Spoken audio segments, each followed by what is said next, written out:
بہت بڑا universal truth اللہ تعالیٰ نے ریویل کیا ہے سورہ الزخرف آیت نمبر 33 سے 35 میں، وَلَوْلَا أَن يَكُونَ النَّاسُ أُمَّةً وَاحِدَةً، اور اگر یہ ڈر نہ ہوتا کہ سب کے سب ایک امت بن جائیں گے، یعنی سب کے سب یعنی گمراہی کا راستہ اختیار کر لیں گے، ایک ہی گمراہی پہ سب جمع ہو جائیں گے،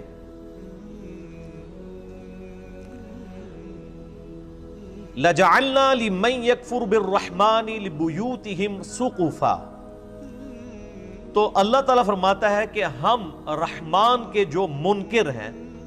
کافر ہیں، ان کے لیے مکان ایسے بناتے کہ ان کی چھتیں ہوتی من فضہ، چاندی کی، وَمَعَارِجَ عَلَيْهَا يَظْهَرُونَ، اور ان کے گھروں کی سیڑھیاں بھی ہم چاندی کی بنا دیتے جو لوگ اللہ کو نہیں مانتے، یعنی جو کافر ہیں اللہ تعالیٰ فرما رہے کہ ہم ان کے گھر بھی چاندی کے بنا دیتے، ان کے گھروں کی سیڑھیاں بھی چاندی کی بنا دیتے، وَلِبُيُوتِهِمْ أَبْوَابًا وَسُرُرًا عَلَيْهَا يَتَّكِئُونَ، اور ان کے گھر کے دروازے بھی چاندی کے بنا دیتے،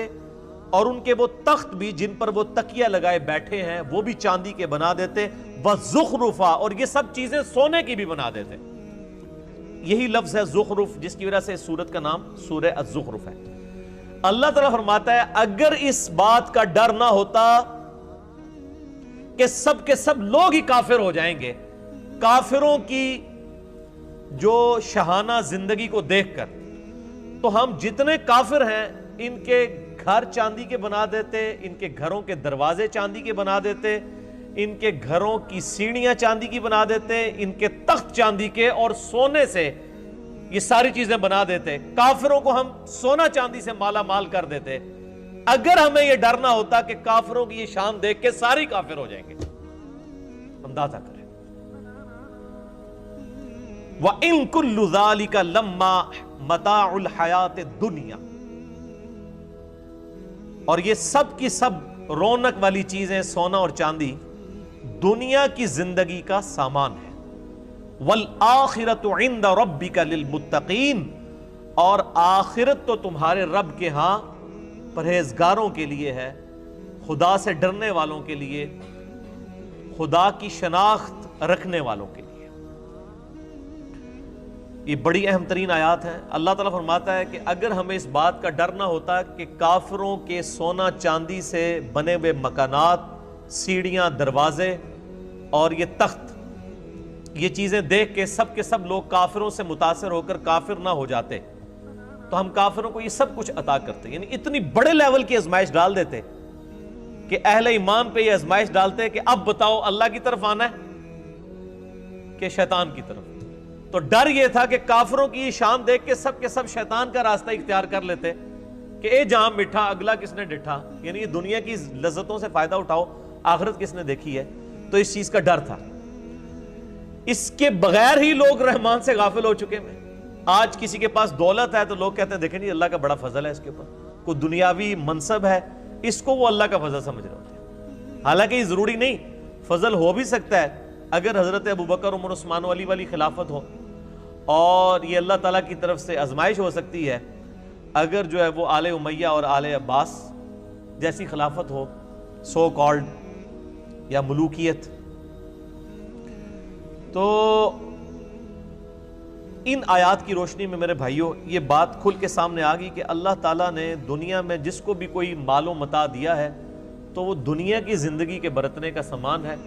اس کی بنیاد پہ اس کی آخرت کا فیصلہ نہیں ہونے والا۔ صحیح بخاری میں حدیث ہے، نبی صلی اللہ علیہ وآلہ وسلم نے فرمایا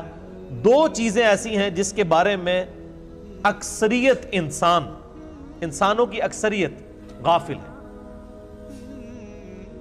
ایک صحت اور دوسری فرصت، یعنی اس کو انڈر ایسٹیمیٹ لوگ کرتے ہیں۔ صحت تو کسی وقت بھی جا سکتی ہے، تو جب تک صحت ہے اللہ تعالیٰ کو رسپانس کر لیا جائے، اور فرصت یعنی ٹائم کی اویلیبلٹی، اس کو بھی لوگ یعنی ضائع کرتے ہیں۔ پھر صحیح مسلم میں حدیث ہے، آپ صلی اللہ علیہ وآلہ وسلم نے فرمایا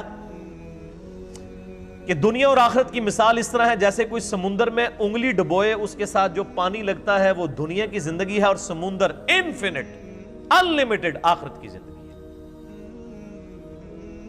یہ حدیث بھی آپ کو اس چیپٹر میں مل جائے گی۔ ایک اور حدیث ہے صحیح مسلم کی کہ آپ صلی اللہ علیہ وآلہ وسلم ایک دفعہ صحابہ کرام علیہم رضوان کو لے کر مدینہ شریف سے باہر نکلے، ایک گندگی کے ڈھیر کے پاس کھڑے ہوئے جہاں پہ ایک گلی سڑی بکری تھی، بکری کا بچہ مرا پڑا ہوا تھا۔ آپ صلی اللہ علیہ وآلہ وسلم نے فرمایا تم میں سے کوئی شخص 1 درہم کے بدلے سے خرید لے گا؟ صحابہ نے کہا یا رسول اللہ کبھی نہیں ہم خریدیں گے۔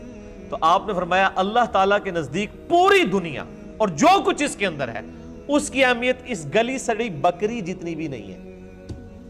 جسے تم 1 درہم میں خریدنا پسند نہیں کرو گے۔ اللہ تعالیٰ، یعنی تم اسے پسند نہیں کر رہے، اللہ کے نزدیک دنیا اس سے بھی زیادہ حقیر ہے جس کے اوپر لوگ مرتے ہیں۔ پھر آپ صلی اللہ علیہ وآلہ وسلم نے فرمایا، صحیح مسلم میں یہ حدیث ہے کہ انسان کہتا ہے میرا مال میرا مال میرا مال، پھر آپ نے وہ سورہ تکاثر پڑھی، الہاکم التکاثر حتی زرتم المقابر، تمہیں مال کی کثرت کی طلب نے خسارے میں ڈال دیا یہاں تک کہ تم نے قبروں کا منہ دیکھ لیا۔ ان قریب تم جان جاؤ گے، ان قریب تم جان جاؤ گے، یعنی جب قیامت آئے گی کہ مرتے ہی قیامت قائم ہو جائے گی، اور پھر قیامت والے دن تم سے اللہ تعالیٰ نے جو نعمتیں دی ہیں ثم لتسألن یومئذ عن النعیم، ان نعمتوں کے بارے میں پرسش ہوگی۔ تو صحیح مسلم کے الفاظ ہیں، آپ صلی اللہ علیہ وآلہ وسلم نے فرمایا انسان کہتا ہے میرا مال میرا مال میرا مال، حالانکہ اس کا مال تو وہ ہے جو اس نے کھا لیا یا پہن کر بوسیدہ کر دیا، باقی جو کچھ بچ گیا وہ تو اس کے وارثوں کا مال ہے جو اس کے مرنے کے بعد بانٹیں گے۔ پھر بخاری اور مسلم دونوں میں یہ حدیث موجود ہے، آپ صلی اللہ علیہ وآلہ وسلم نے فرمایا ابن آدم کے پاس اگر سونے کی 2 وادیاں ہوں تو وہ تمنا کرے گا میرے پاس تیسری بھی آ جائے، اس کا پیٹ صرف قبر کی مٹی بھرے گی۔ پھر بخاری اور مسلم کی متفق علیہ حدیث ہے، آپ صلی اللہ علیہ وآلہ وسلم نے ارشاد فرمایا انسان کے 3 دوست ہیں، ایک ہی اس کے ساتھ قبر میں جاتا ہے اور وہ اس کے اعمال ہیں، باقی اس کے 2 دوست باہر رہ جاتے ہیں، اس کے رشتہ دار اور اس کا مال، یہ باہر ہی رہ جاتے ہیں، قبر میں صرف اعمال جاتے ہیں جو اس نے کیے، نیک یا برے۔ پھر صحیح مسلم کی حدیث ہے کہ دنیا کی زندگی مومن کے لیے قید خانہ ہے اور کافر کے لیے جنت ہے۔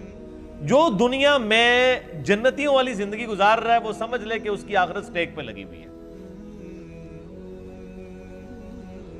یہ ممکن ہی نہیں ہے کہ آپ دوویں جانے مٹھے باؤ، یہ تو ہو ہی نہیں سکتا نا،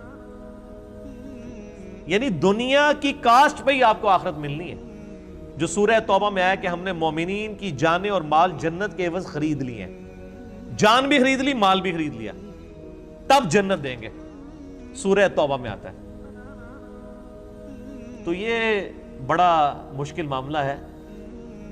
اس کے اوپر فی البدی مجھے یعنی بے شمار احادیث یاد ہیں۔ اس کے علاوہ صحیح مسلم میں ایک حدیث ہے کہ آپ صلی اللہ علیہ وآلہ وسلم نے فرمایا اللہ تعالیٰ نے دوزخ کو شہوات سے ڈھانپ رکھا ہے، دنیا کی لذتوں سے، اور جنت کو ڈھانپ رکھا ہے ناگوار چیزوں سے، یعنی دنیا کی پریشانیاں مصیبتیں۔ یہ صحیح مسلم میں حدیث ہے، اور اس کی ایکسپلینیشن ہے ابو داؤد میں، ترمذی میں اور سنن نسائی کے اندر، کہ آپ صلی اللہ علیہ وآلہ وسلم نے ارشاد فرمایا کہ جب اللہ تعالیٰ نے جنت کو پیدا فرمایا تو حضرت جبرائیل علی نبینا علیہ الصلوۃ والسلام سے کہا کہ جاؤ جبرائیل جنت دیکھ کے آؤ۔ دیکھ کے آئے، اللہ نے فرمایا کیسا پایا جنت کو؟ کہا یا اللہ بڑی خوبصورت ہے، مجھے نہیں لگتا کہ کوئی شخص بھی ایسا ہوگا جو اس جنت میں جانے کی کوشش نہ کرے، وہ تو تن من دھن لٹا دے گا۔ اللہ نے فرمایا اچھا ایڈا ہی سوکھ ہے، اے بریکٹ اچ۔ پھر اللہ تعالیٰ نے جنت کو دنیا کی ناگوار چیزوں سے ڈھانپ دیا، یعنی دنیا میں تکلیف آئیں گی، پریشانیاں آئیں گی، پھر شریعت کی پابندیاں، حلال و حرام کا فرق کرنا، نمازوں کی پابندی، حقوق العباد کا خیال رکھنا، کتنی تکلیف ہے۔ روزانہ 5 وقت کی نماز پڑھنا کوئی آسان کام؟ ان ساری چیزوں سے اللہ تعالیٰ نے نا جنت کو گھیر دیا، یعنی جو یہ ہرڈلز،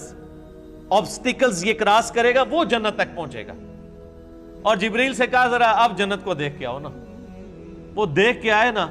ان کا یا اللہ مجھے نہیں لگتا آپ کو بندہ جنت میں پہنچنے میں کامیاب ہوگا۔ ایڈے کڑگے لا چھڑے نے، پنجابی کہتے ہیں کڑگا، آنکڑے لگا دیے پہنچنے کے لیے، اتنی ہرڈلز، اتنی آبسٹیکلز،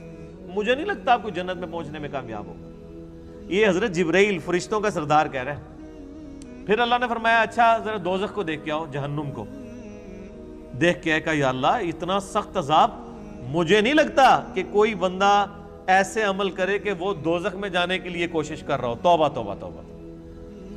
ایڈا سوکھ ہے۔ اللہ تعالیٰ نے فرمایا تھوڑی دیر کے لیے، یعنی ان کو سٹے کروا کے، اور دوزخ کو ڈھانپ دیا دنیاوی شہوات سے، دنیا کی لذتوں سے، اور فرمایا اب جا کے ذرا دیکھو۔ جبرائیل علیہ السلام جب دوبارہ گئے دوزخ کو دیکھنے کے لیے، کہ دوزخ تو ہر بندہ ہی پہنچ جائے گا سلپ ہو کے، اتنی زیادہ یعنی اللہ تعالیٰ نے اس کے گرد لالچیں رکھی ہوئی ہیں، دنیا کی ساری آسائشیں، دنیا کی ساری لذتیں، دنیا کی ساری عیاشیاں یہ گھیر گار کے انسان کو دوزخ میں لے جانے والی۔ تو جبرائیل علیہ السلام نے کہا یا اللہ مجھے نہیں لگتا کہ اب کوئی شخص دوزخ سے بچ پائے گا، تو نے ایسے ہی معاملات کر دیے کہ لگتا ہے سارے دوزخ میں چلے جائیں گے۔ یعنی وہ جبرائیل جو تھوڑی دیر پہلے ایک سٹیٹمنٹ دے رہے تھے 180 ڈگری بدل گئی۔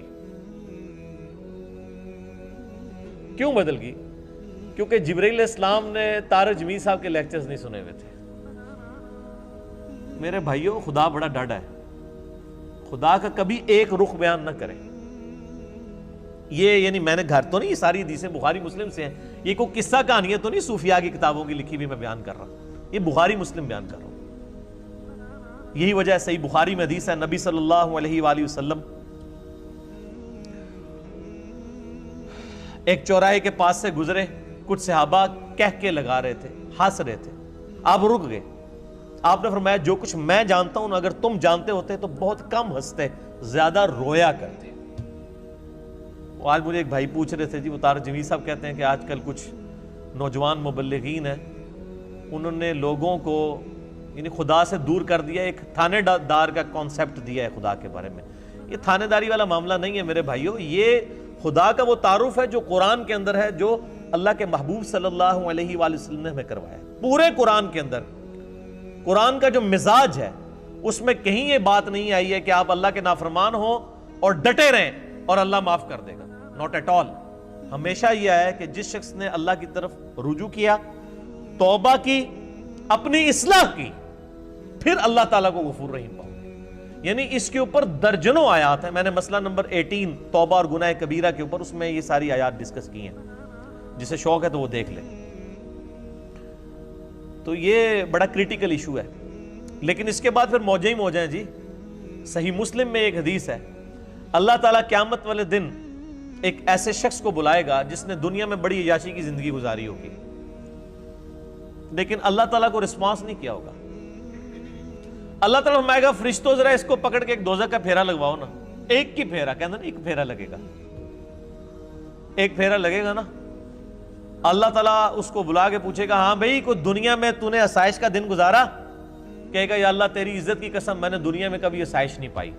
حالانکہ پوری زندگی عیاشی گزری ہے، لیکن دوزخ کا ایک پھیرا وہ سارا نشہ کافور کر دے گا، سارے کا سارا نشہ۔ ابھی آپ دیکھ لیں نا، عیاشی کی زندگی ہوتی ہے، جیسے ہی جناب گردے فیل ہوتے ہیں، شوگر ہو جاتی ہے، وہ جناب کل میں وہ پرویز مشرف صاحب کی ایک آن لائن ان کو لیا ہوا تھا صحافی نے، وہ تو لگ ہی نہ تھا، وہ مشرف ہے، اس کی تو آواز ہی نہیں تھی نکل رہی، کس طرح مکے لہراتا تھا، اور اب مجھے تو پہلے لگا شاید کوئی عورت بول رہی ہے، پھر میں نے غور سے دیکھا، میں نے کہا تو مشرف صاحب ہے، آواز بھی بیٹھ گئی۔ یہ وقت کے ساتھ ہر چیز کافور ہو جاتی ہے۔ تو اور پھر اسی مسلم شریف کی حدیث میں آتا ہے کہ اللہ تعالیٰ کہے گا کہ اس شخص کو بلاؤ جس نے دنیا میں بڑی مفلسی کی زندگی گزاری لیکن مجھے رسپانس کیا، اور فرشتوں ذرا اسے ایک جنت کا پھیرا لگاؤ نا۔ وہ ایک پھیرا لگوائیں گے نا، پھر اللہ پوچھے گا اوے دنیا میں کوئی تکلیف دیکھی؟ کہے گا یا اللہ تیری عزت کی قسم کوئی تکلیف نہیں دیکھی۔ اگر یہ ہمیشہ کی کامیابیاں مجھے ملنی تھی تو وہ تکلیف ہی بھول جائے گا۔ دنیا میں بھی ایسا ہی ہوتا ہے کہ انسان کو جب اپنی محنت کا پھل ملتا ہے تو انسان کو وہ، یعنی میں اکثر کہتا ہوں کہ ہم یونیورسٹی لائف کے اندر کتنی مشکل سے پڑھتے تھے، میکینیکل انجینئرنگ کے دوران پوری رات جاگ کے فجر پڑھ کے سویا کرتے تھے، آج ہمیں یاد بھی نہیں ہے کہ ہم نے وہ 5 سال کس تکلیف میں کاٹے ہوئے ہیں۔ حالانکہ یہ آسائش بھی ختم ہو جانے والی ہے، اصل زندگی تو آخرت کی ہے۔ اور یہ ایک کانٹے کی بات ہے جو سارے صحیفوں میں اللہ تعالیٰ نے قرآن حکیم میں فرمایا، سورۃ الاعلیٰ میں، بل تؤثرون الحیات الدنیا، تمہارا اصل مرض یہ ہے کہ تم دنیا کی زندگی کو ترجیح دیتے ہو، والآخرۃ خیر وابقیٰ، جبکہ آخرت بہتر بھی ہے اور ہمیشہ رہنے والی ہے۔ ان ھذا لفی الصحف الاولیٰ، یہی ایک کانٹے کی بات، یونیورسل ٹروتھ، پچھلے سارے صحیفوں میں، ساری آسمانی کتابوں میں ایک ہی کانٹے کی بات تھی، ان ھذا لفی الصحف الاولیٰ صحف ابراہیم و موسیٰ، چاہے وہ قرآن سے پہلے ابراہیم علیہ السلام کے صحائف ہوں یا موسیٰ علیہ السلام کے، ایک ہی کانٹے کی بات تھی کہ دنیا کی زندگی عارضی ہے، اصل زندگی آخرت کی ہے۔ تو اس ٹاپک پہ یعنی بے شمار بولا جا سکتا ہے، میں اس ٹاپک کو یہیں پہ کنکلوڈ کرتا ہوں اس حدیث پہ جو بخاری اور مسلم دونوں میں ہے۔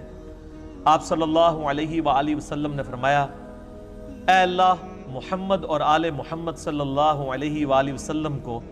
بس اتنا ہی رزق دینا کہ ان کی روح اور جسم کا رشتہ برقرار رہے،